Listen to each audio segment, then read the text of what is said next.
बिस्मिल्लाहिर्रहमानिर्रहीम। अस्सलाम वालेकुम। कैसे हैं आप सब लोग? उम्मीद करती हूँ कि सब खैरियत से होंगे। तो आज हम बनाएंगे बहुत ही मज़ेदार भुना गोश्त। मटन हो या बीफ, जब आप गोश्त मेरे तरीके से बनाएंगे तो गारंटी होगी कि घर वाले तो क्या, मेहमान भी उंगलियां चाटते रह जाएंगे। इतना ज़बरदस्त इसका जायका होगा कि आप बकरा ईद के लिए तो इस रेसिपी को ज़रूर सेव कर लें। घर में अचानक से कितने भी मेहमान आ जाएं तो ये रेसिपी बनानी आपके लिए बिल्कुल भी मुश्किल नहीं होगी। ऐसा टेस्ट कि आप इसे बार बार बनाने पे मजबूर हो जाएंगे। उम्मीद करती हूँ कि सादा मसालों के साथ तैयार की जाने वाली मेरी ये सादा सी रेसिपी आपको बहुत ही पसंद आएगी। इसकी तैयारी के लिए हम लेंगे जी प्रेशर कुकर, क्योंकि भुना गोश्त की ये रेसिपी प्रेशर कुकर में इंतहाई जायकेदार बनकर तैयार होती है। कुकिंग ऑयल का इस्तेमाल करेंगे थोड़ा सा ज़्यादा, क्योंकि इस रेसिपी में गोश्त की भुनाई नहीं होगी। हमने लिए हैं जी ठीक आधा किलो प्याज और इन्हें बारीक काट लिया है। प्याज की जो कटिंग है आप जैसे मर्जी कर लें, लेकिन इन्हें बारीक काटना है। अभी हमने प्याज को फ्राई कर लेना है इतनी देर तक कि प्याज का कलर ब्राउन हो जाए। प्याज के कलर को बहुत ज़्यादा डार्क की तरफ लेकर नहीं जाना।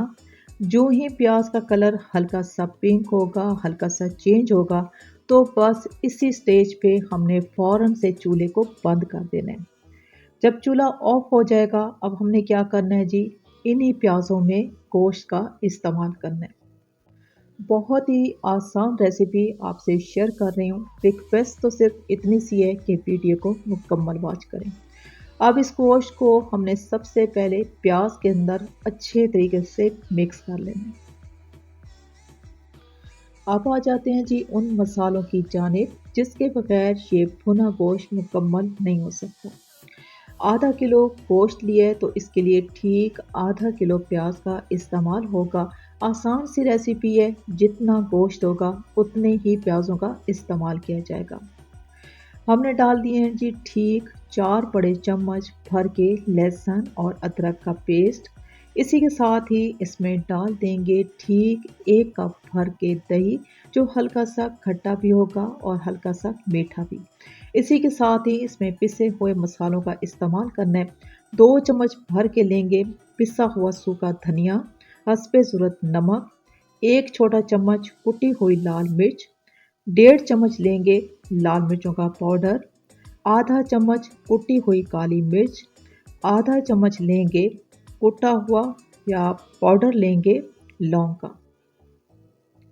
लौंग का पाउडर मस्ट है, इसका इस्तेमाल लाजमी होगा। अब हमने तमाम मसालों को अच्छे तरीके से मिक्स कर लेना है।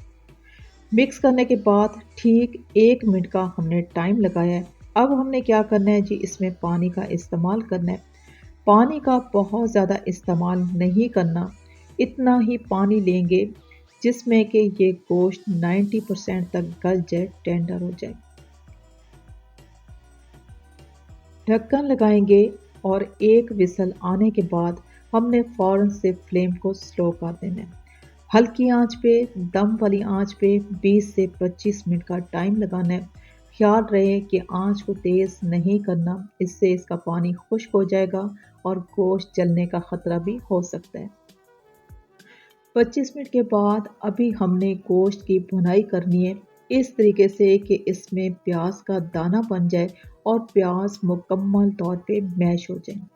जितना अच्छे तरीके से हम भुनाई करेंगे, ये भुना हुआ गोश्त उतना ही खुशबूदार, जायकेदार बनकर तैयार होगा। गोश्त की भुनाई करने के बाद हम इसमें डाल देंगे बारीक कटी हुई हरी मिर्चें। इसके अलावा पिसा हुआ गरम मसाला या हरे धनिए का इस्तेमाल नहीं करना।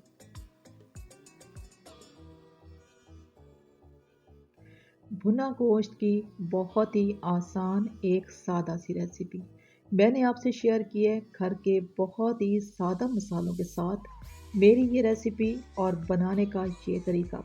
अगर आपको अच्छा लगा तो रिक्वेस्ट करती हूँ कि चैनल को सब्सक्राइब कर लें और मेरी वीडियो को लाइक और शेयर ज़रूर कर दें। क्योंकि आप लोगों का प्यार ही हमारी सपोर्ट है। इजाज़त चाहूँगी।